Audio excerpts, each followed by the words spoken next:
এই অন্তর্বর্তীকালীন সরকার বাংলাদেশের সকল শহীদ পরিবারের সাথে না বসে এই অন্তর্বর্তীকালীন সরকারের চেয়ার থেকে নিজেকে নামাতে পারবে না। এই দুঃসাহস তাদেরকে করতে দেওয়া হবে না। প্রত্যেক উপদেষ্টাকে জবাবদিহি করতে হবে। তারা শুধুমাত্র কয়েকটা রুটিন ওয়ার্ক করার জন্য উপদেষ্টা হয় নাই। কি সংস্কারটা করলো এই 1 বছরে, যেটা বাংলাদেশের মানুষকে আগামী 10 বছর সুবিধা দিবে, সেটা এখানে উন্মুক্ত মঞ্চে তাদেরকে ঘোষণা করতে হবে।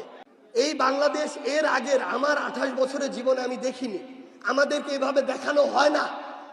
আমাদেরকে যেটা রাজনীতিবিদরা বিভিন্ন গুরুত্বপূর্ণ জায়গায় দায়িত্ব পালন করা মানুষগুলো দেখায়, এটা অনেকটা সেটা যেটা তারা মনে করে যে দেখানো উচিত, সেটা নয় যেটা অ্যাকচুয়াল ঘটছে।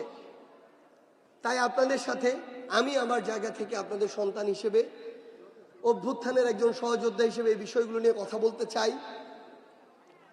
আমরা অবশ্যই খুব দ্রুত এই অন্তর্বর্তীকালীন সরকার বিচার, জুলাই সনদ এবং মৌলিক সংস্কারের সাথে সংশ্লিষ্ট সবার সাথে বাংলাদেশের সকল শহীদ পরিবারকে একসাথে বসতে হবে এবং এই অন্তর্বর্তীকালীন সরকার যদি এটা না করতে পারে, কি হবে না হবে এটা কথা না, এবং শহীদ পরিবার এবং আহত যোদ্ধাদের সামনে তাদেরকে ঘোষণা দিতে হবে।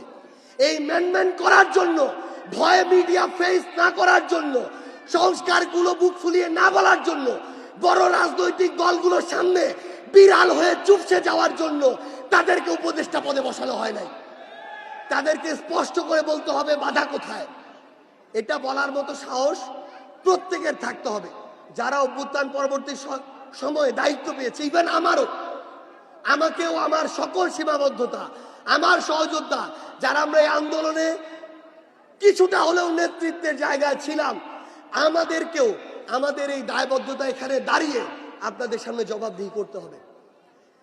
আমি সেই দিনটা দেখার অপেক্ষায়, যেদিন আমরা আমাদের শহীদ পরিবার এবং আহত যোদ্ধাদের সামনে দাঁড়িয়ে আমাদের 24শে জুলাই থেকে পরবর্তী জুলাই কিংবা পরবর্তী যেদিন বাংলাদেশে নতুন কেউ ক্ষমতায় আসবে, তার পূর্ব পর্যন্ত আমরা কি দায়িত্ব পালন করেছি, সেই জবাবদিহি যেই দিন হবে সেই দিন দেখার আমরা অপেক্ষায়।